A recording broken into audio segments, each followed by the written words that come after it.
நண்பர்களே, மௌனத்தினுடைய துவக்க உரைனா மௌனம்தான். எல்லாரும் ஒரு 3 நிமிடம் கண்களை மூடி அந்த மௌனத்தை உணர்வோம்.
வாழ்க.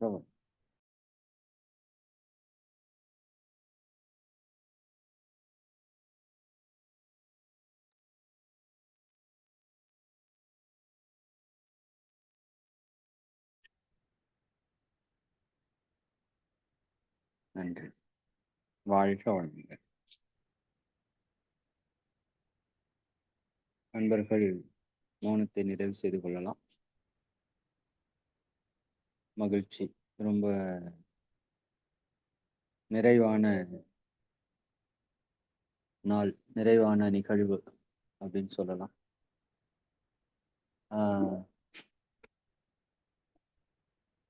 இந்த மௌனத்தினுடைய துவக்க உரையாக உங்களுக்கு ஒரு விஷயத்தை பகிர்ந்துக்கிட்டா அது சரியா இருக்குன்னு நினைக்கிறேன். அந்த பகிர்வு அப்படிங்கிறது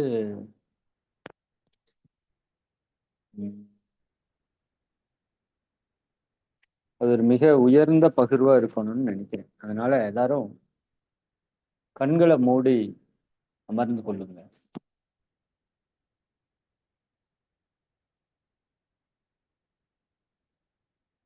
வேதாத்திரிய ஞான தத்துவம் பயின்ற எல்லோருக்குமே நான் இப்போ ஒரு சிறிய ஒரு விளக்கம் இந்த மௌனத்துல உணர்ந்த உச்சகட்ட ஞானமாக இருக்கக்கூடிய ஒரு ஞானத்தை உங்களோட பகிர்ந்துக்கிறேன். அது உங்க எல்லாருக்கும் எனக்கு எந்த விதத்துல உணர்த்தப்பட்டதோ அதே அளவுல உங்க எல்லோருக்கும் அது உணர்த்தப்படட்டும். இன்னும் ஒருபடி மேலே சென்று அது மகான்கள், யோகிகள், ஞானிகளுக்கு, அருட்தந்தை வேதாத்திரி மகரிஷி அவர்களுக்கு எந்த மாதிரியாக உணர்த்தப்பட்டதோ அதே போல உங்கள் ஒவ்வொருவருக்கும் அது உணர்த்தப்படட்டும் என்று எல்லாம் வல்ல இறையாற்றலையும் எங்கும் நிறைந்த குரு மகான்களையும் பஞ்சபூதங்களையும் நவக்கோள்களையும் பிரபஞ்ச அன்னையையும் அனைத்து உயிர்களையும் ஒரு சேர நினைந்து நன்றியுணர்வோடு வணங்கி இந்த தெய்வீக தன்மையை நம் அனைவருக்கும் கிடைக்க செய்ய வேண்டி இந்த நிகழ்வை துவங்குவோம். அருள் தந்தை அவர்களை நினைத்துக் கொள்ளுங்கள். அவர் பெற்ற ஞானம், அவர் உணர்ந்த உணர்வு, அது அத்துணையும் முழுமையாக நமக்கு சித்தியாகட்டும் என்று வேண்டிக் கொள்ளுங்கள். இப்போ நான் ஒரு சின்ன தத்துவத்தை உங்களுக்கு சொல்லி புரிய வைக்கிறேன். உங்கள் எல்லோருக்கும் அது முழுமையாக பிடிபடணும், சிந்தனையிலே புரியணும். இப்ப நான் யார் அப்படிங்கிற ஒரு விளக்கத்தை நாம சிந்தனைக்கு எடுக்கிறோம். நீங்க உங்களை கவனிங்க. நம்முடைய பரு உடல், உங்க உடலையே கவனிங்க. இந்த உடல் எதனால் ஆனது அப்படின்னு பாருங்க. மேல தோல் போர்த்தப்பட்டிருக்கு, அதற்குள்ள எலும்புகள், சதைகள், நரம்புகள், இரத்த நாளங்கள், இன்னும் இரத்தம், சதை, கொழுப்பு, எலும்பு, மஜ்ஜை, சுக்கிலம், வித்து சக்தி, இந்த 7 தாதுக்களாலான அந்த பருவுடல் மண்டலங்களாக கூட நீங்க பார்க்கலாம். இன்னும் கொஞ்சம் நுட்பமா பார்த்தீங்கன்னா இந்த பருவுடல், அதற்குள்ள மண்டலங்கள், இரத்த ஓட்ட மண்டலம், இருதயம், அதை சார்ந்த விஷயங்கள் எல்லாம், காற்றோட்ட மண்டலம், நுரையீரல், அதை சார்ந்த விஷயங்கள், ஜீரண மண்டலம், வாயிலிருந்து மலவாய் வரைக்கும் இருக்கிற ஒரு சிஸ்டம். இப்படி பல மண்டலங்கள் இணைஞ்சிருக்கு. இப்ப பருவுடலை நம்ம பார்க்கணும். மிக அற்புதமான இறையாற்றல் செயல்பட்டு கொண்டிருக்கிற ஒரு உடல். இந்த உடலை இன்னும் கொஞ்சம் பிரிச்சு பார்த்தோம் அப்படின்னா, உடலுக்குள்ளாக மண்டலங்களுக்குள்ளாக போனோம்னா அதை உறுப்புகளாக நீங்க பார்க்கலாம். உதாரணத்துக்கு ஜீரண மண்டலம்னு எடுத்துக்கிட்டா வாய்ப்பகுதி, பற்கள், நாக்கு, உணவு குழாய், இரைப்பை, சிறுகுடல், பெருங்குடல், இப்படி பல்வேறு உறுப்புகளாக நம்ம பார்க்கலாம். அதுல ஒரு உறுப்பை எடுத்து நீங்க ஆராய்ச்சி பண்ணி உள்ள போனீங்கன்னா அந்த உறுப்புகள் திசுக்களால் ஆனது. திசுக்கள்னா ஒண்ணும் இல்லை, பல செல்களோட கூட்டுக்கு பேரு திசு. அந்த திசுக்கள் எதனால் ஆனது அப்படின்னா செல்களால் ஆனது. இது எல்லாருக்குமே உங்களுக்கு புரிதலுக்கு வரக்கூடிய ஒரு விஷயம். அப்ப இந்த உடல் முழுக்க கோடான கோடி செல்களால் ஆயிருக்கு. இந்த செல்கள் எதனால் ஆனதுன்னா பஞ்சபூதங்களால் ஆனது. ஒவ்வொரு செல்லும் பஞ்சபூதங்களால் ஆனது. அதை ஃபீல் பண்ணுங்க. ஒவ்வொரு செல்லும் பஞ்சபூதங்களால் ஆனது. அந்த பஞ்சபூதங்களை பற்றி நமக்கு நல்லா தெரியும். மண்ணு, நீர், நெருப்பு, காற்று, விண் என்று சொல்லக்கூடிய பஞ்சபூத தத்துவம். இதுல விண்ணினுடைய சேர்க்கை தான் மற்ற 4 பூதங்களும். விண்ணு கூடும்போது காற்றாக, நெருப்பாக, நீராக, நிலமாக மாற்றம் பெறும். சரி, விண்ணுக்கு மூலம் என்ன அப்படின்னு நாம செல்லும் போது அங்கதான் மகரிஷி அவங்க நமக்கு ஒரு தெளிவு கொடுக்குறாங்க. இறை துகள்கள் சேர்ந்த தொகுப்பு விண். இறை துகள்கள்ங்கிறது காந்த துகள்கள்.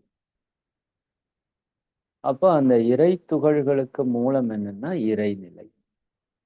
சாட்சாத் அந்த பரபிரம்மே, பரம்பொருளே, மெய்ப்பொருளே, இறைநிலையே தன்னையே இறுக்கி கொண்டு கண்ணுக்கும் கருத்துக்கும் எட்டாத நுண்ணிய துகள்களாக மாறி இருக்கிறது. அதைத்தான் இறை துகள்கள் என்று சொல்கிறோம். இப்ப நம்ம உடம்ப பாருங்க. இந்த உடம்பு அப்படிங்கிறது இறைநிலையே மாற்றம் பெற்று வந்த உடல். இறைநிலையே மாற்றம் பெற்று வந்த உடல். இது ஒரு புரிதல்ல நீங்க வைத்துக் கொள்ளணும். இப்ப இந்த உடலை பார்க்கும்போது இது உடல் அல்ல, இது இறைவன் அப்படின்னு ஒரு புரிதல். இது ஒரு அடிப்படையான ஒரு புரிதல்னு வச்சுக்கோங்களேன். இரண்டாவது, இப்ப நான் சொல்றது மிக முக்கியமான விஷயம். இந்த உடலுக்குள்ள உயிர் துகள்கள் இயங்கிக் கொண்டிருக்கு. அது அப்படியே பாருங்க. உங்க உடல் முழுக்க கோடான கோடி உயிர் துகள்கள் இயங்கிக் கொண்டிருக்கு. அதை நீங்க அப்படியே அகக்காட்சியா உணரணும். அது நடந்துட்டு இருக்குது உண்மையாலுமே. இது கற்பனை அல்ல. உண்மையாலுமே நம்ம ஒவ்வொருத்தர் உடலுக்குள்ளேயும் கோடிக்கணக்கான உயிர் துகள்கள் சுழன்று ஓடிக்கொண்டிருக்கிறது, மூலாதாரத்தை மையமாக வைத்துக் கொண்டு. இதை உணர முடியும் பாருங்க, எல்லாராலையும் உணர முடியும். ஏன்னா நம்ம ரொம்ப நாளா படிச்ச தத்துவம், உடம்புக்குள்ள உயிர் துகள்கள் சுழன்று ஓடிக்கொண்டிருக்கு. இப்படி நினைச்சுக்கோங்களேன். நான் முதல்ல ஒரு உதாரணம் சொல்லுவேன். ஒரு பாட்டில்ல ஒரு தண்ணீர் நிரம்பி இருக்கு. அதுக்குள்ள கொஞ்சம் வெள்ளை சர்க்கரையை போட்டு கலக்கிட்டீங்கன்னா அந்த சர்க்கரை துகள் கண்ணுக்கும் கருத்துக்கும் எட்டாமல் அந்த நீர் முழுக்க நிரம்பி இருப்பது போல இந்த உயிர் துகள்கள் நம்ம உடல் முழுக்க நிரம்பி இருக்கு. அதை உணருங்க. அது உடல் முழுக்க சுழன்று ஓடிக்கொண்டிருக்குது. அப்படி அது சுழன்று ஓடும்போது அதுக்கு ஒரு மையம் உருவாகிறது. அதுக்கு பேரு கருமையம் என்று பேர். அதான் நம்முடைய மூலாதாரம். அதையும் பாரு. மூலாதாரத்திலே உயிர் சக்தி திணிவு பெற்றிருக்குது. உடலினுடைய மையமாக அந்த மூலாதாரம் இருக்குது. இப்போ அந்த ஒவ்வொரு உயிரும் என்ன பண்ணிட்டு இருக்கு அப்படின்னு பாருங்களேன். ஒவ்வொரு உயிரும் தன்னைத்தானே வேகமாக சுழன்று கொண்டு இருக்கிறது இல்லையா? ஒரு அணு சுழல்வது போல விண் மிக வேகமாக சுழன்று கொண்டிருக்குது. ஒவ்வொரு விண்ணும் கோடிக்கணக்கான விண்கள் நம்ம உடம்புக்குள்ள சுழன்று ஓடிட்டே இருக்கு. தன்னைத்தானே சுழன்று கொண்டும் மூலாதாரத்தை மையமாக வைத்துக்கொண்டு உடல் முழுவதும் சுழன்று இயங்கிக் கொண்டிருக்கிற காட்சிய அகக்காட்சியா பாருங்க. இப்போ உங்களுக்கு நான் யாருங்கிற தத்துவம் உணர்த்தப்பட்டுவிடும். கொஞ்சம் முயற்சி பண்ணி இதை புரிஞ்சுக்கிட்டீங்கன்னா போதும். நான் யாருன்னு புரிஞ்சிருச்சுன்னா இறைவன் யாருன்னு புரிஞ்சிடும். நீங்க இறைவனை தனியா போய் உணர்றதுக்கு அங்க ஒண்ணும் இல்லை. நீங்க தான் இறைவன் அப்படிங்கிறத புரிஞ்சுக்கிறதுக்கு தான் இந்த முயற்சி எடுக்கிறோம். இன்னும் கொஞ்சம் நான் சொல்றதுக்குள்ள புரிதலோட வாங்க. இப்போ உங்களோட உடலுக்குள்ள கோடிக்கணக்கான உயிர் துகள்கள் சுழன்று இயங்கி கொண்டிருக்குது. அந்த ஒவ்வொரு உயிர் துகளும் உள்ள கோடிக்கணக்கான இறை துகள்களால் ஆனது அப்படின்னு உங்க எல்லாருக்கும் புரியும். உயிர் துகள் எதனால் ஆனதுன்னு நம்ம விளக்கி இருக்கிறோம் லட்டு பூந்தி என்ற விளக்கத்துல. அப்ப கோடிக்கணக்கான இறை துகள்கள் காந்த துகள்கள் நிரம்பியது விண்ணு. அதை அப்படியே பாருங்க. அப்ப அந்த விண் சுழன்று இயங்கும் போது அந்த உள்ளிருக்கிற இறை துகள்கள் அப்படியே தெரித்து வெளியேறுகிறது. இப்படி வெளியே வரக்கூடிய அந்த இறை துகள்களைத்தான் காந்த துகள்கள் என்று சொல்கிறோம். சரிங்களா?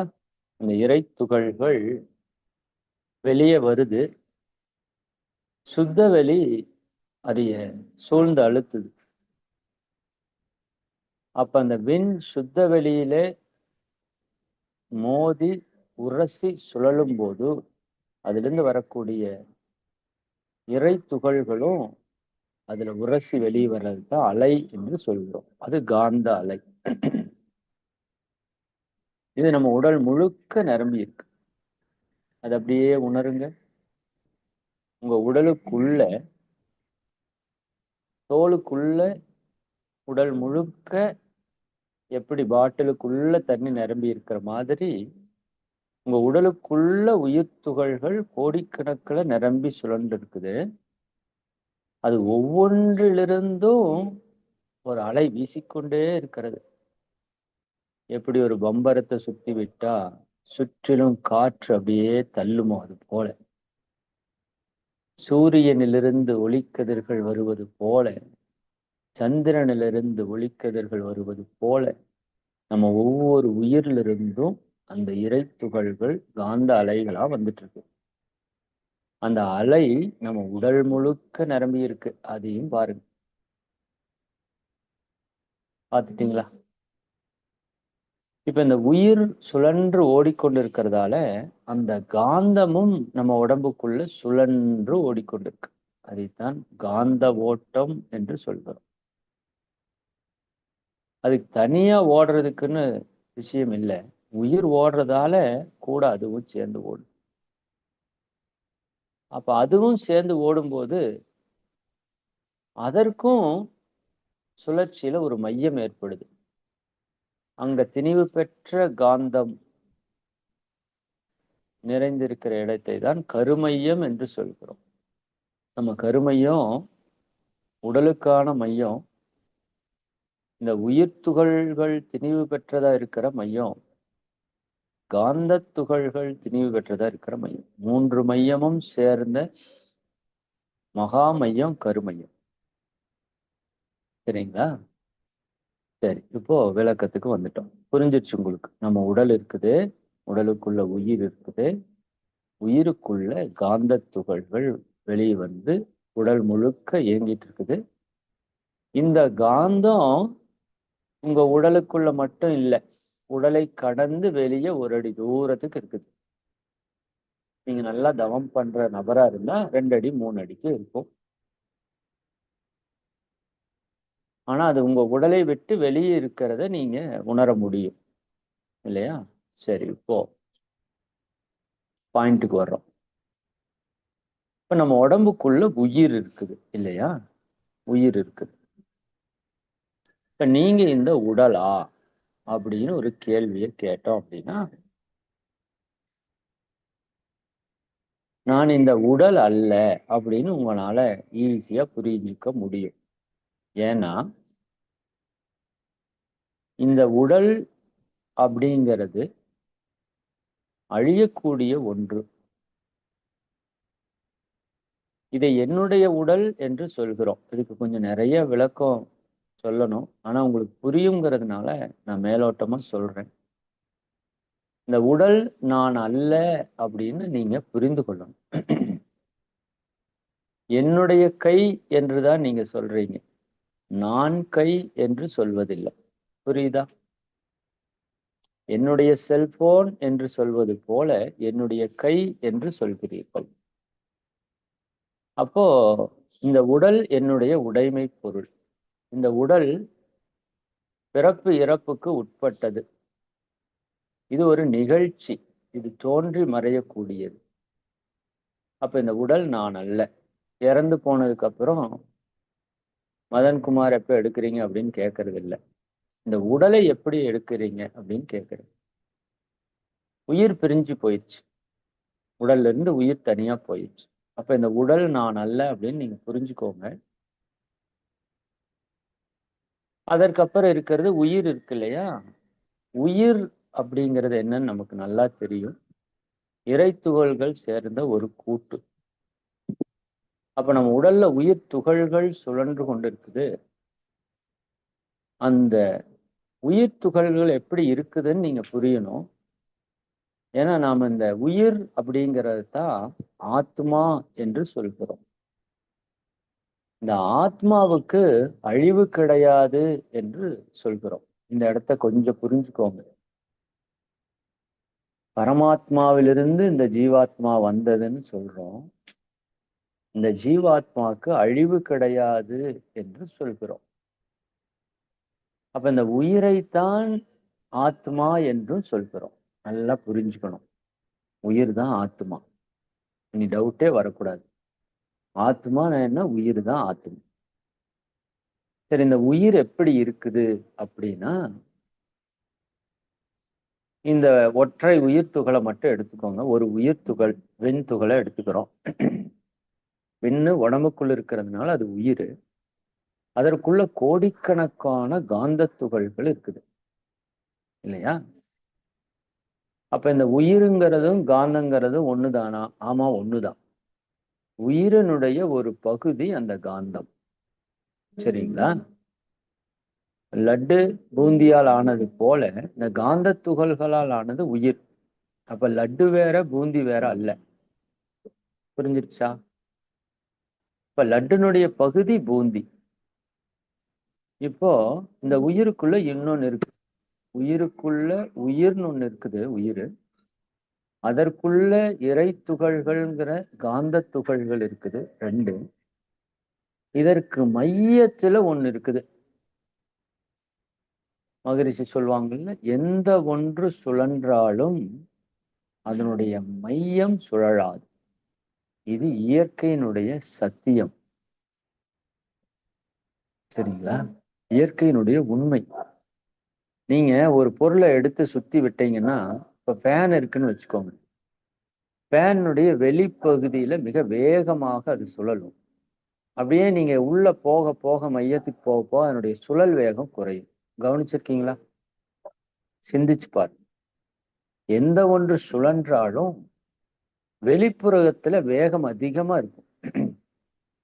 அதனாலதான் எலக்ட்ரான்ஸ் வெளிப்புறமா ஓடும். புரோட்டான் நடுவுல இயங்கும். நியூட்ரான் மையத்துக்கு வந்துடும். அதுக்கு நடுவுல இயங்காத ஒரு பகுதி இருக்கு. சுழல் காற்றுக்கு மையம் சுழலாமல் இருக்கும். இதை நீங்க புரிஞ்சுக்கணும். இது எல்லாருக்கும் புரியுற எளிமையான தத்துவம் தான். நீங்க பக்கெட்ல தண்ணிய வேகமா சுத்தி விட்டீங்கன்னா அந்த விளிம்புல வேகமா சுத்தும். அப்படியே மையம் போக போக போக போக அந்த வேகம் குறைந்து மையத்துக்கு போயிட்டீங்கன்னா சுத்தாது.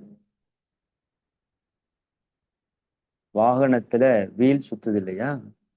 அது வெளியில வேகமா சுத்தும், மையத்துல சுத்தாது. அச்சாணி இருக்கு பாருங்க, அச்சு. ஒரு மாட்டு வண்டியில மையத்துல ஒரு அச்சாணி இருக்கு. அந்த அச்சாணி சுத்தாது, சக்கரம் சுத்தும். சுத்தாத அச்சாணிய மையமா வச்சுட்டு தான் அந்த சக்கரம் சுத்துது அப்படின்னு புரிஞ்சுக்கிற மாதிரி, சுத்தாத சுத்த வெளி உள்ள இருக்குது உயிருக்குள்ள. அதை மையமா வச்சுக்கிட்டு அந்த உயிர் சுழன்று கொண்டிருக்கு. அப்ப உயிருங்கிறதுல 3 விஷயம் இருக்குது. ஒண்ணு சுத்த வெளி இருக்குது மையத்துல, 2வது இறை துகள்கள் இருக்குது, 3வது உயிர் இருக்கிறது. புரிஞ்சிருச்சா உங்களுக்கு? இந்த 3ஐயும் நல்லா புரிஞ்சுக்கோங்க. இப்ப என்ன நடக்குதுன்னு பாருங்க உங்க உடம்புக்குள்ள. இப்ப இந்த உயிர் வேகமா சுத்துதா? சுத்துறப்ப அந்த அலை வெளியே வருதா? அந்த அலை நம்ம உடம்பு முழுக்க நிரம்பி இருக்குதா? அந்த அலைதான் என்ன பண்ணுது? உங்க உடல் முழுக்க இயக்கமாக இருக்குது. நல்லா புரிஞ்சுக்கோங்க. உங்க உடல் முழுக்க உடல் இயக்கமாக அந்த ஜீவகாந்தம் தான் வேலை செஞ்சுட்டு இருக்கு. புரியுதா? உங்க ஹார்ட் அதுதான் இயக்கிட்டு இருக்குது, உங்க லங்ஸ் அதுதான் இயக்கிட்டு இருக்குது, உங்களோட ஜீரண மண்டலத்தை அதுதான் இயக்கிட்டு இருக்குது. புரியுதா? அப்போ நம்ம உயிர் தான் அதுல இருந்து வெளிப்படுற காந்தத்தை வச்சு நம்ம உடல் இயக்கத்தை நடத்துது. நல்லா புரிஞ்சுக்குவாங்க. கடைசி இடத்துக்கு வர்றோம். இந்த உயிரினோட இன்னொரு பகுதி காந்தம் என்ன பண்ணுதுன்னா, நம்ம மன இயக்கமா வருது. இந்த காந்தம் உங்க கண்ணு மூலியமா அப்படியே வெளியே வருது. இப்ப நீங்க ஒரு பொருளை பாக்குறீங்க, அந்த காந்தம் போய் அந்த பொருள் மேல படுது. அது அந்த பொருள் அளவுக்கு காந்தம் உயர்ந்து போய் அந்த பொருள்ல படுது. அது திரும்ப உங்க கண்களுக்கு வந்து உங்க மூளையில காட்சியாகி அலை வடிவத்துல கருமையத்துல போய் பதிஞ்சுக்குது. இத மகரிஷி அழகா விளக்கியிருப்பாங்க. இப்ப நீங்க கண்களை மூடி நான் சொல்றது கேக்குறீங்கல்ல? இப்ப என்ன நடக்குதுன்னு நான் சொல்றேன், புரிஞ்சுக்கோங்க. உங்க உடம்புக்குள்ள இந்த காந்த ஆற்றல் நிரம்பி இருக்குதா? அது உங்க காது வழியா வெளியே வந்துட்டே இருக்குது. எப்பவுமே வருதுன்னு வச்சுக்கோங்களேன். காது வழியா. நீங்க தூங்குறப்ப வராது. நீங்க ஆழ்நிலைக்கு போயிட்டீங்கன்னா வராது. இப்ப காது வழியா வந்துட்டு இருக்குது. நீங்க விழிப்புல தானே இருக்கீங்க. காது வழியா வந்துட்டு இருக்குது. இப்ப நான் பேசுற பேச்சு அந்த செல்போன்ல இருந்து ஒரு காந்த அலையா அங்க வெளியே வருது உங்ககிட்ட. இப்ப என்னோட பேச்சினுடைய வேகம் அளவுக்கு உங்க காதிலிருந்து காந்தம் வெளியே வந்து இந்த பேச்ச அப்படியே உள்ள இழுத்துட்டு போயிருது. ரிட்டர்ன் ஆகி உங்க காதின் வழியாக உங்க மூளைக்கு போய் நான் பேசுற பேச்சு உங்களுக்கு கேக்குது. அது அப்படியே உங்களோட கருமையத்துல போய் பதியுது. இதுதான் நடக்குது. சரிங்களா? அப்ப மனம்ங்கிறது இந்த ஜீவகாந்த அலைதான் மனம் என்று சொல்றோம் இல்லையா? என்னுடைய மனம் உணருது அப்படின்னு நீங்க சொல்றீங்கல்ல, ஆக்சுவலா மனம் உணரவில்லை. இப்போ உயிர் இருக்குது. உயிரிலிருந்து அந்த காந்த துகள்கள் அப்படியே வெளியே வருது. அந்த வெளியே வர்ற காந்தம் நம்ம உடல் முழுக்க நிரம்பி இருக்குது. அது உடல் இயக்கமாக செயல்பட்டுட்டு இருக்குது. மன இயக்கமாக செயல்பட்டுட்டு இருக்குது. இப்ப இந்த மனம் எவ்வளோ தூரத்துக்கு போகும் அப்படின்னா, இந்த உடலுக்கு எல்லை இருக்குது. எல்லை இருக்குல்ல? உங்க உடம்ப பாருங்க, எல்லை இருக்குல்ல? உங்க மனதிற்கு எல்லை இருக்குதா அப்படின்னு கேட்டு பாருங்க. கிடையாது. உங்களுடைய மனம்னு சொல்றோம்ல, அந்த காந்த ஆற்றல், அதற்கு எல்லையே கிடையாது. அதை நீங்க இப்ப சூரியன் நினைச்சா சூரியனுக்கு போயிரும், சந்திரனை நினைச்சா சந்திரனுக்கு போயிரும், இன்னும் சுத்தி பிரபஞ்சத்தை நினைச்சீங்கன்னா பிரபஞ்சத்துக்கு போயிரும். ஏன் சுத்த வெளி நினைச்சா சுத்த வெளிக்கே போயிரும். அப்ப உங்க மனசுக்கு எல்லை உண்டா அப்படின்னா எல்லையே கிடையாது உங்க மனசுக்கு. அப்போ இந்த மனசு எங்கிருந்து வருதுன்னா உயிர்ல இருந்து வருது. உயிரினுடைய ஒரு பை ப்ராடக்ட் உங்க மனசு. உயிரினுடைய ஒரு படர்க்கை நிலை மனம்னு நம்ம சொல்றோம் இல்லையா? அப்ப உயிருக்கு எல்லை உண்டா அப்படின்னா, நீங்க மேலோட்டமா பார்த்தா உயிருக்கு எல்லை உண்டு அப்படின்னு சொல்றோம். ஏன்னா அது ஒரு விண்ணா இருக்கிறதுனால அதுக்கு ஒரு எல்லை உண்டு அப்படின்னு சொல்றோம். ஆனா உண்மையாலுமே உயிருக்கு எல்லை கிடையாது. ஏன்னா உயிரிலிருந்து வெளிவரக்கூடியதுதான் மனசு. அந்த மனசுக்கு எல்லை இல்லாதனால உங்க உயிருக்கும் எல்லை கிடையாது. அப்படி நீங்க புரிஞ்சுக்கணும். சரிங்களா? உங்க அதாவது ஒரு விளக்கு ஒளி இருக்குது. அந்த தீபம் எரியிறது சின்னதா தான் எரியுது. பட் அதனோட வெளிச்சம் எங்கேயும் பரவுதுன்னு வச்சுக்கோங்களேன். அப்ப அந்த விளக்கினுடைய அளவு எவ்வளவுன்னா, எங்கேயும் போகக்கூடிய அளவுதான். அப்போ உங்களோட உயிருக்கு எல்லை உண்டானா, உயிருக்கு எல்லை கிடையாதுன்னு நீங்க புரியணும்.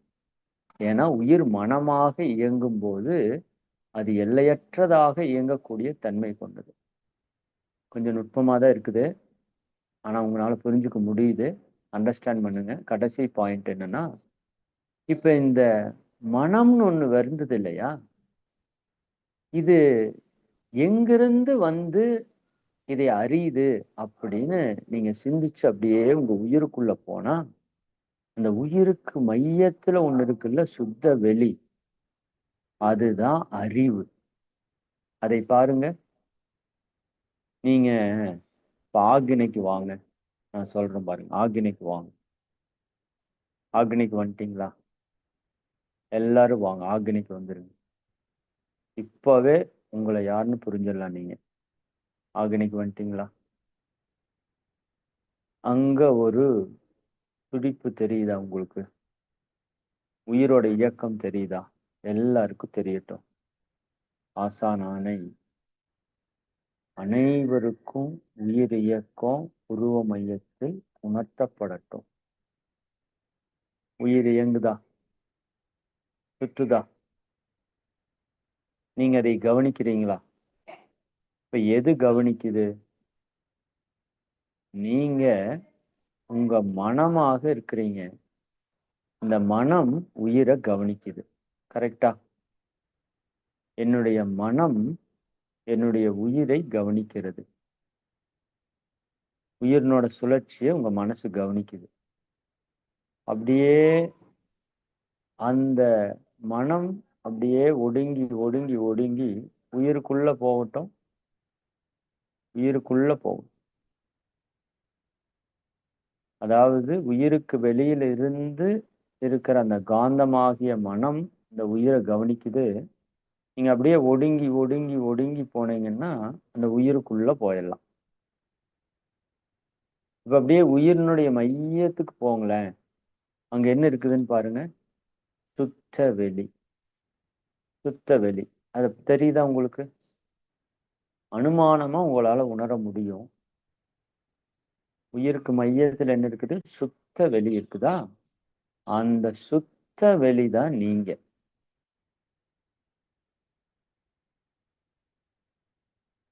அந்த சுத்த வெளிதான் நீங்க. அந்த சுத்த வெளிதான் நீங்க. உண்மையான நீங்க யாரு? அந்த சுத்த வெளிதான் நீங்க. அந்த சுத்த வெளி இந்த உயிரின் மூலமாக, மனதின் மூலமாக இயக்கம் பெற்று எல்லா விஷயத்தையும் அறிந்து கொண்டிருக்கிறது. நல்லா புரிஞ்சுக்கோங்க. இப்போ நீங்க கேட்டுக்கொண்டிருக்கிறீங்கல்ல, நீங்க தான் கேட்டுட்டு இருக்கீங்க. நீங்க யார் தெரியுமா? உங்க மனம் அப்படிங்கிற அலை மூலமா கேட்டுட்டு இருக்கிற நீங்க,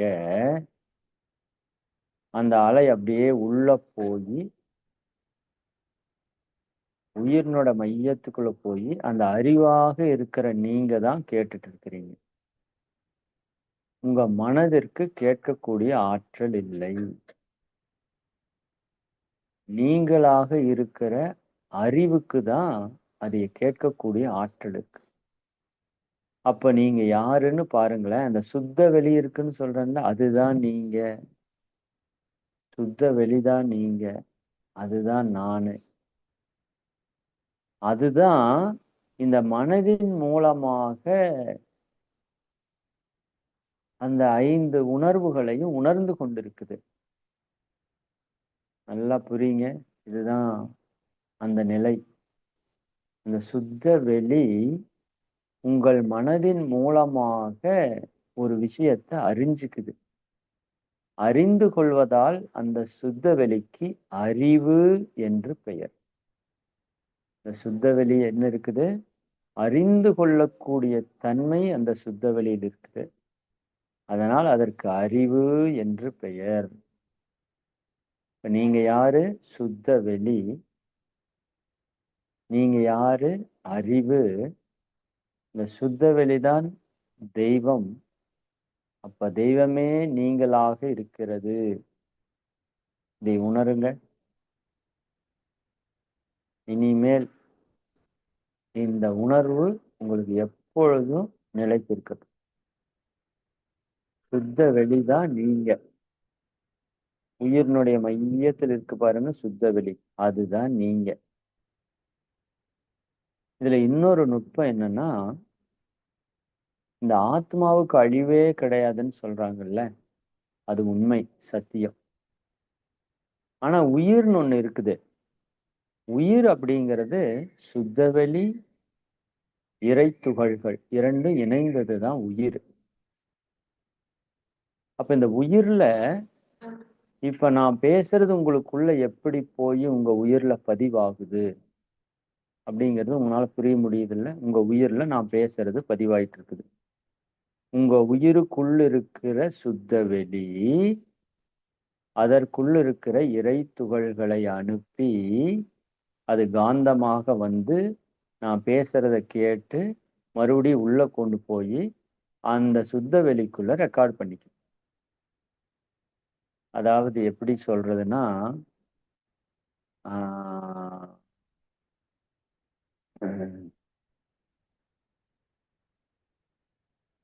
குருவே துணை. இப்போ ஒரு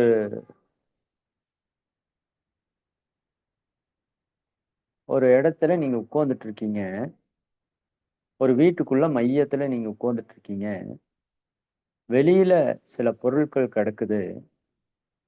நீங்க உங்க கையில ஒரு கயிறு இருக்குது. அந்த கயிற்ற வீசி அந்த பொருள மாட்டி உள்ள இழுத்துட்டு வர்றீங்க. இத கற்பனை பண்ணுங்க. நீங்க ஒரு வீட்டுக்கு மையத்துல உட்கார்ந்துட்டு இருக்கீங்க. வீட்டுக்கு வெளியில நிறைய பொருட்கள் கிடக்குது. உங்க கையில ஒரு கயிறு இருக்குது. அந்த கயிற்ற வீசி அந்த பொருள அப்படியே உள்ள எடுத்துட்டு வந்து நீங்க உங்ககிட்ட வச்சுக்கிறீங்க. இப்போ எல்லாரும் பார்க்கறப்ப என்ன தெரியுதுன்னா, கயிறு வந்து பொருளை இழுத்துட்டு போற மாதிரி தெரியுது. ஆக்சுவலா கயிறு பொருளை இழுக்கல. உள்ள மத்தியில உட்கார்ந்துருக்கீங்கல்ல நீங்க. நீங்க தான் அந்த பொருளை இழுக்கிறீங்க. இது உள்ள யாருக்கும் தெரியாததுனால வீட்டுக்கு வெளிய இருக்கிறவங்க எல்லாம் என்ன நினைக்கிறாங்கன்னா, கயிறு பொருளை எடுத்துட்டு போகுது, கயிறு பொருளை எடுத்துட்டு போகுதுங்கிறாங்க. இப்ப நீங்களா இருக்கிறீங்கல்ல, நீங்களா உட்கார்ந்துருக்கீங்கன்னு சொன்னேன்ல அந்த வீட்டுக்குள்ள. அந்த வீடு தான் உங்க உயிரு. அதனோட மையத்தில் உட்கார்ந்துட்டு இருக்கிறது நீங்களாக இருக்கிற இறைவன், அறிவு, சுத்த வெளி, தெய்வம். அது கயிறை நீங்க நீட்டி வீசி இழுக்கிறது போல உங்க மனதை அனுப்பி அந்த விஷயத்த உணர்ந்து வந்து கொண்டாந்து அதுக்குள்ள ரெக்கார்ட் பண்ணி அறிந்து கொள்கிறது. அறிவு அறிந்து கொள்கிறது. புரியுதான்னு பாருங்க. நிச்சயமா புரியணும். இறை கருணை குருவின் அருளால உங்க எல்லாருக்கும் புரியணும். அப்படியே முழுசா புரியணும். நீங்க இப்பவே உணரணும். இப்ப நீங்க யாரு? சுத்த வெளி. சுத்த வெளி. அப்போ இந்த உடல்ல இருந்து உயிர் பிரியுது. பிரியும் போது இதுல என்ன இருக்குதுன்னா, நீங்க பெற்ற அனுபவங்கள் எல்லாம் இருக்குது. அந்த மையத்துல சுத்த வெளி இருக்குது. அது கூட அனுபவங்கள் எல்லாம் இருக்குது. இப்ப அந்த அனுபவங்கள் தான் பதிவுகளாக இருக்குது. இப்ப அந்த பதிவுகள் அப்படியே நீங்க நீங்க நீங்க நீங்க நீங்க சுத்த வெளி பூரணமான சுத்த வெளியாக மாறிவிடுது. அப்போ உயிருங்கிறது சுத்த வெளி அதற்குள்ள இருக்கிற காரணத்தினால இந்த உயிருக்கு அழிவு உண்டா அப்படின்னு கேட்டா உயிருக்கு அழிவு கிடையாது. ஏன்னா உயிரினுடைய ஒரு பகுதி சுத்த வெளியே இருக்கிறதுனால அந்த பரமாத்மா எல்லையற்ற சுத்தவெளி, ஜீவாத்மா எல்லையுள்ள சுத்தவெளி.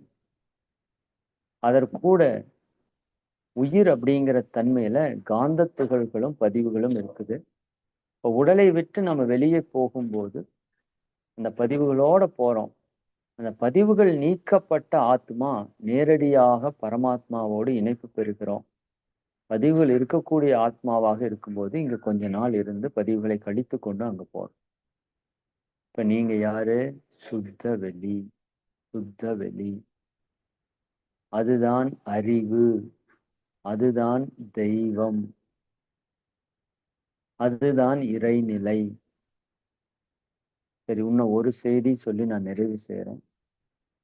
நீங்க யாரு? சுத்த வெளி.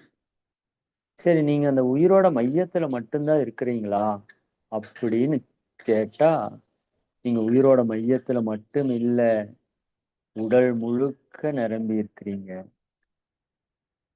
ஆனா உயிரோட மையத்துல சுத்தமா இருக்கிறீங்க. இது புரியுதான்னு பாருங்க. மகரிஷி சொல்லுவாங்க, ஒரு தண்ணி ஒரு பாத்திரத்துல எடுத்துட்டு உள்ள கொண்டக்கடலையோ பச்சை பயிரோ போட்டுருங்க. இப்போ கொஞ்ச நேரத்துல அந்த தண்ணி அந்த பயிருக்குள்ள ஃபுல்லா ஊடுருவி இந்த கொண்டக்கடலை எல்லாம் புஷ்ஷுன்னு இருக்கும். பார்த்திருக்கீங்களா? பூம்பி கிடக்கும் முதல்ல. இப்ப தண்ணி உள்ள போனோன்னையும் அது நல்லா பெருசாயிரும். இப்போ தண்ணிக்குள்ள கொண்டக்கடலை இருக்கு. கவனிங்க, கொண்டக்கடலைக்குள்ள தண்ணி இருக்குது. இப்ப கொண்டக்கடலைக்கு ஒரு எல்லை இருக்குது. தண்ணிக்கு எல்லை உண்டா அதுக்குள்ள? அதாவது குண்டாக்கு வெளியில தண்ணிக்கு எல்லை இருக்கு, அது வேற. உள்ள மட்டும் நீங்க உணர்ந்து பாருங்க. இப்ப எல்லையற்ற தண்ணியா இருக்குதுன்னு வச்சுக்கோங்க. ஒரு ஒரு கற்பனை பண்ணுங்களேன். எல்லையில்லாத அளவுக்கு ஒரு தண்ணி. அதற்குள்ள ஒரு கொண்டக்கடலை கிடக்குதுன்னா, தண்ணிக்கு உள்ள கொண்டக்கடலை இருக்குது. கொண்டக்கடலைக்குள்ள தண்ணி இருக்குது. அது போல நம்ம உயிருக்கு உள்ள இருக்கிற சுத்த வெளி, அந்த உயிர் முழுக்க நிரம்பி இருக்கு. கொண்டக்கடலைக்குள்ள தண்ணி இருப்பது போல அந்த உயிருக்குள்ள அந்த சுத்த வெளி நிரம்பி இருக்குது. உயிருக்குள்ள மட்டுமல்ல, உங்க உடல் முழுக்க அது நிரம்பி இருக்குது. உங்க உடல் முழுக்க மட்டுமல்ல, உங்க உடலை சூழ்ந்தும் அது நிரம்பி இருக்குது. இந்த பூமி முழுவதும் சுத்த வெளி நிரம்பி இருக்குது. இந்த பிரபஞ்சம் முழுவதும் சுத்த வெளி நிரம்பி இருக்குது. பிரபஞ்சத்திற்கு அப்பாலும் எல்லையற்ற நிலையில சுத்த வெளி இருக்கு. சுத்த வெளி இல்லாத இடமே இல்லை. எங்கும் நிறை பரபிரம்மம். அங்கு இங்கு எனாதபடி எங்கும் பிரகாசம். நீக்க மர நிறைந்திருக்கிற சுத்த வெளி. அப்ப அந்த சிறிய நான் அப்படின்னு சொல்றோம்ல சுத்த வெளி, அது பெரிய சுத்த வெளியோடு இணைப்பிலேயே தான் இருக்குது. மையத்துல தனியா இருக்கிறப்ப அந்த மையத்துல தூய்மையா இருக்குது. அது போக எல்லா இடத்துலயும் அது நிரம்பி இருக்கு. நீங்க தனியா இல்ல, நான் தனியா இல்ல, யாரும் தனியா இல்ல.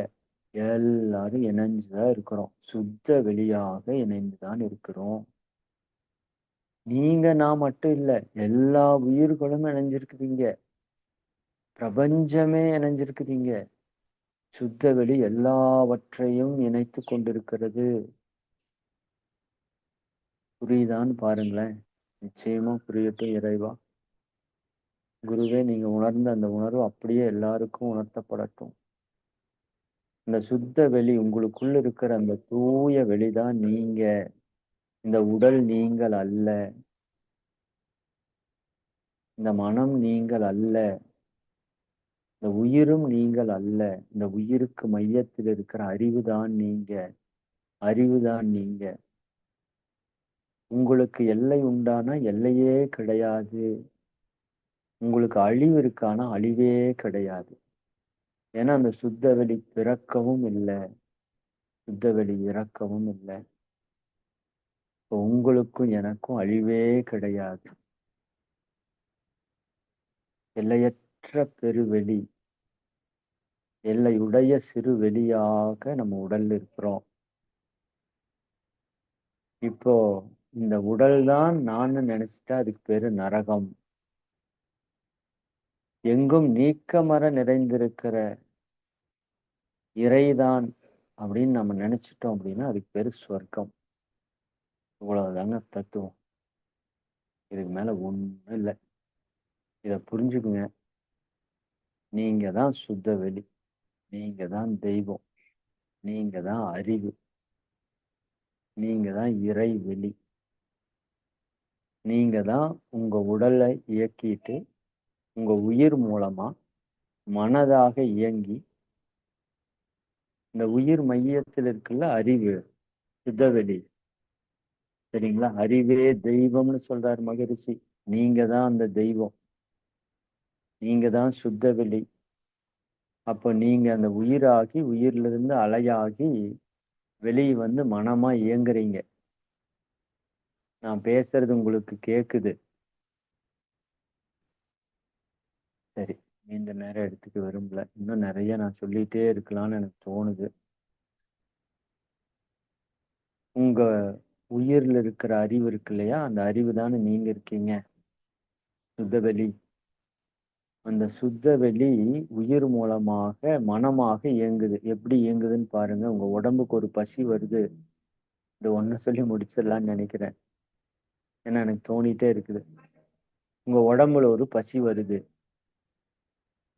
அது உங்க உடம்புக்குள் இருக்கிற செல்கள் மூலமாக துன்ப உணர்வா எது உணருது? நீங்க உணர்றீங்க. எது உணருது? நீங்க உணர்றீங்க. உங்க உள்ள இருக்கிற, நீங்க அறிவா இருக்கிற, சுத்த வெளியா இருக்கிற நீங்க துன்பத்தை உணர்றீங்க. அப்ப அந்த துன்பத்தை உணர்ந்த உடனே என்ன பண்றீங்க? அறிவு, மனம், 10 படிநிலைகள் நீங்க கேள்விப்பட்டிருக்கலாம். அந்த அறிவு என்ன பண்ணுது? அந்த மனமாக 10 படிநிலைகள்ல வேலை செய்யுது. ஒன்று, அது எழுச்சி பெற்று அப்படியே உணர்ச்சியா வந்துருச்சா, அந்த உணர்ச்சி தான் முதல் விஷயம். அதுக்கப்புறம் அந்த துன்ப உணர்ச்சியை போக்குறதுக்கு அது என்ன தேவை அப்படிங்கிறத அது சிந்திக்குது. இப்ப பசினா சாப்பாடு தேவை அப்படின்னு அது புரியுது. முயற்சி எடுக்குது. இந்த அறிவு மனமாக இயங்குறது 10 படிநிலை. முயற்சி எடுக்குது அந்த உணவை அடையிறதுக்கு. ஒரு செயல் செய்யுது. அப்ப அதுக்கு ஒரு விளைவு வருது. நீங்க ஒரு கடைக்கு போய் சாப்பாடு வேணும்னு ஆர்டர் பண்றீங்க. ஒரு விளைவு வருது. சாப்பாடு வந்துருச்சு. நீங்க சாப்பிடுறீங்க. அதை அனுபோகிக்கிறது. அனுபோகம்னா நீங்க சாப்பிடுறப்ப அந்த டேஸ்ட்டை உணர்றீங்களா, அதுக்கு பேர் அனுபோகம். அதுக்கப்புறம் அது அனுபவமாக உங்களுக்குள்ள ரெக்கார்ட் ஆகுது. அப்புறம் அது ஆராய்ச்சி செய்கிறது. தெளிவாக ஒரு நிலைக்கு வந்து முடிவெடுக்குது. இந்த 10 படிநிலையில உங்க அறிவு தான் இயங்குது. உங்க அறிவு உங்கள் மனமாக 10 படிநிலைகள்ல இயங்குது. எனக்குள்ள இப்ப நீங்க உங்களை உணர்ந்தீங்கல்ல, நான் தான் சுத்தவெளின்னு உணர்ந்தீங்கல்ல, நான் தான் இறைவெளின்னு உணர்ந்துகிட்டீங்கல்ல. நீங்க இந்த உடல் அல்ல, அது ஒரு மாயை. நீங்க உயிரும் அல்ல, மனமும் அல்ல. நீங்கள் அறிவு, நீங்கள் தெய்வம், நீங்கள் எல்லையற்றவர், பிறப்பற்றவர். உங்களுக்கு இறப்பே கிடையாது, மரணம் என்பதே கிடையாது. அதுதான் நீங்க. அதுதான் அறிவு. இந்த அறிவு நம்ம கிட்ட வந்தது இல்ல. இது எப்படி வந்ததுன்னா, நம்ம அம்மா அப்பா மூலமா வந்து, அதுக்கு முன்னாடி 5 அறிவுல இருந்து, அதுக்கு முன்னாடி ஓரறிவுல இருந்து, அதுக்கு முன்னாடி பஞ்சபூதங்கள்ல இருந்து, அதுக்கு முன்னாடி இறைநிலையில இருந்து அது வந்திருக்குது. இறைநிலையிலிருந்து அந்த அறிவு வந்த போது, சரி, இது உங்களுக்கு நான் அடுத்த வகுப்புல விளக்குறேன். இந்த அறிவு எப்படி உங்களுக்குள்ள வந்து எப்படி செயல்படுதுன்னு விளக்க வேணும்னா அப்புறம் விளக்கலாம். ஆனா இப்ப நான் சொன்னது உங்களுக்கு நான் உணர்ந்த ஒரு சத்தியத்தை சொல்லியிருக்கிறேன். இவ்வளவு நாளும் இந்த விஷயத்த நான் உங்களுக்கு சொல்லியிருக்கலாம். ஆனால் இவ்வளவு நாள் நான் சொன்னது ஒரு விஷயத்தை தெரிந்து கொண்டு உங்களுக்கு சொன்னேன். ஆனா இன்னைக்கு நான் தெரிந்து உங்களுக்கு சொல்லல. என்னுடைய உணர்விலிருந்து, என்னுடைய சிந்தனை புரிதலிருந்து உங்களுக்கு சொல்லியிருக்கிறேன். அதனால இத்தனை நாள் நான் சொன்ன இதே சிந்தனைக்கும், இன்று நான் சொன்ன இந்த சிந்தனைக்கும் உங்களுக்குள்ள நிறைய மாற்றங்கள், புரிதல்கள் ஏற்படும். நீங்க தயவு செய்து இப்ப நான் சொன்ன இந்த விஷயத்த நீங்க ஃப்ரீயா இருக்கிறப்பவெல்லாம் சிந்திங்க. இப்பவே அந்த உணர்வு தட்டிருச்சுனாலும் ரொம்ப ரொம்ப மகிழ்ச்சி. நிறைய பேருக்கு கிடைச்சிருக்கும். இல்ல அப்படின்னா, இன்னும் 1 முறை, 2 முறை நல்ல துரியாதீத தவம் செய்துட்டு, இதை போட்டு மட்டும் நீங்க சிந்திங்க. நிச்சயமா ஓரிரு நாட்கள்ல நீங்க இதைய உணரலாம். இத உணர்ந்துட்டா, நீங்க சுத்த வெளின்னு புரிஞ்சுகிட்டா, அதுக்கப்புறம் அந்த சுத்த வெளி தான் எல்லாமா இருக்குதுங்கிற உணர்வு வந்துரும். அது வந்துருச்சுன்னா, எந்த உயிருக்கும் உங்களால துன்பம் குடுக்க முடியாது. ஏன்னா எல்லாமே நீங்க தான். எல்லாமே நான் தான். அப்ப எனக்கு நானே துன்பம் குடுப்பேனா? அப்படின்னா முடியாது. துன்பப்படுறவங்கள பார்த்து உங்களால சும்மாவே இருக்க முடியாது. அந்த நிலை நம்ம எல்லோருக்கும் வந்துரும். இதை உணர்ந்தா தான் அந்த இடம் வரும். அதனால உங்க எல்லாருக்கும் அந்த நிலை எனக்கும் சேர்த்து தான் நான் சொல்றேன். நான் இன்னும் இன்னும் உணர்றதுக்கு நெறைய இருக்குது போல எனக்கு தெரியுது. இது ஒரு அடிப்படையான ஒரு உணர்வு தான். ஆனால் இந்த ஒரு உணர்வு தான் திறவுகோல். ஆத்ம உணர்வு. இது இது இவ்வளோ நாள் எனக்கு புரியல. இந்த மௌனத்துல தான் உணர்ந்திருக்கிறேன்னு சொல்லலாம். ஆனா இது மிகப்பெரிய ஒரு ஒரு ஆனந்தமான ஒரு ஒரு உணர்வு. நான் அந்த உடல் அல்ல, உயிர் அல்ல, மனம் அல்ல. நான் தான் அறிவு, நான் தான் சுத்த வெளி அப்படிங்கிற அந்த உணர்வு மிகப்பெரிய ஒரு விஷயம். அது நமக்குள்ள பெரிய வேலை செய்யுது. அதனால அது எல்லாருக்கும், உங்க எல்லாருக்கும் கிடைக்கணும் அப்படிங்கிறத இந்த மௌனத்துல நாம பெற்ற அனுபவத்துல இது உச்சகட்ட அனுபவமா இருந்ததால அதை உங்களுக்கு பகிர்ந்திருக்கிறேன். இதையும் சிந்தனைக்கு எடுத்துக்கோங்க. நான் சொல்றேனேன்னு நம்ப வேண்டாம். நீங்க எடுத்து சிந்திச்சு பாருங்க. மகரிஷியோட நூல்கள படிங்க. அதன் மூலமா நீங்களும் இந்த உணர்வை பெறணும் அப்படின்னு சொல்லிட்டு, இந்த துவக்க உரையை என்னுடைய அனுபவ உரையாக நான் நிறைவு செய்றேன்.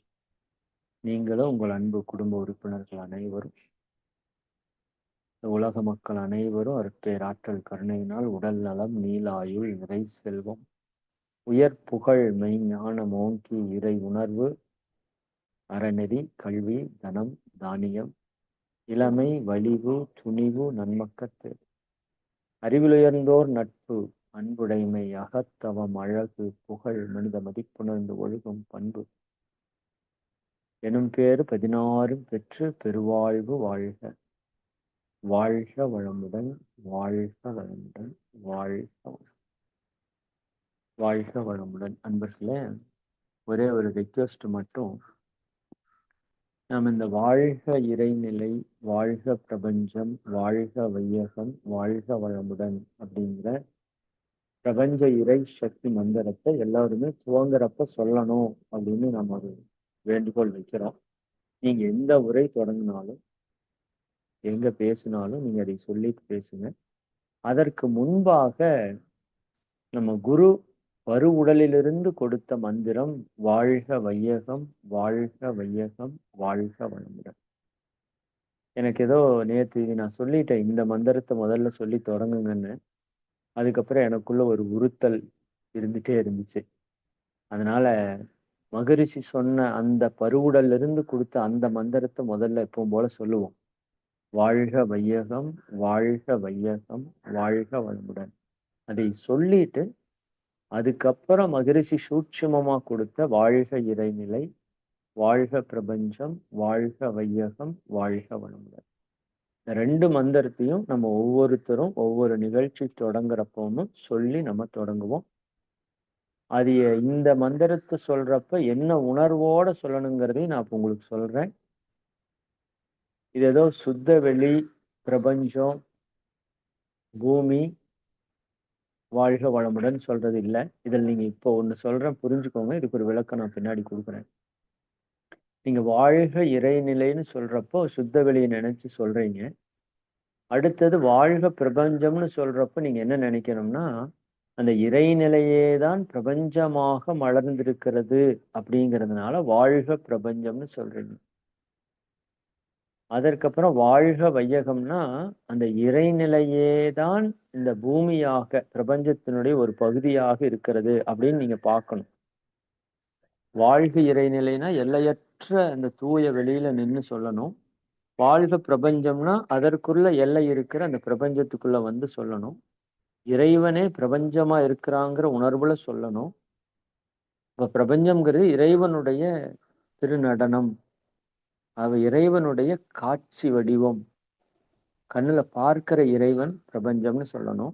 அதற்குள்ள ஒரு சிறு பகுதி வாழ்க வையகம் அப்படின்னா, அந்த பூமிய இறைவனே பூமியா வந்திருக்கான்னு பார்க்கணும். வாழ்க வளமுடன்னா இங்க இருக்கிற எல்லா உயிர்களும் நீங்களும். சரிங்களா? அப்ப இறைநிலை, இறைநிலையே பிரபஞ்சமாக, இறைநிலையே பிரபஞ்சத்தினுடைய ஒரு பகுதி பூமியாக, இறைநிலையே பூமியில் உள்ள இருக்கிற உயிர்களாக, நீங்களாக, நானாக இருக்குது. அப்படிங்கிற உணர்வு நிலையில இந்த மந்திரத்தை நீங்க பயன்படுத்தணும்னு சொல்லிட்டு நீண்ட நேரம் எடுத்துக்கிட்டேன். மன்னிக்கணும்.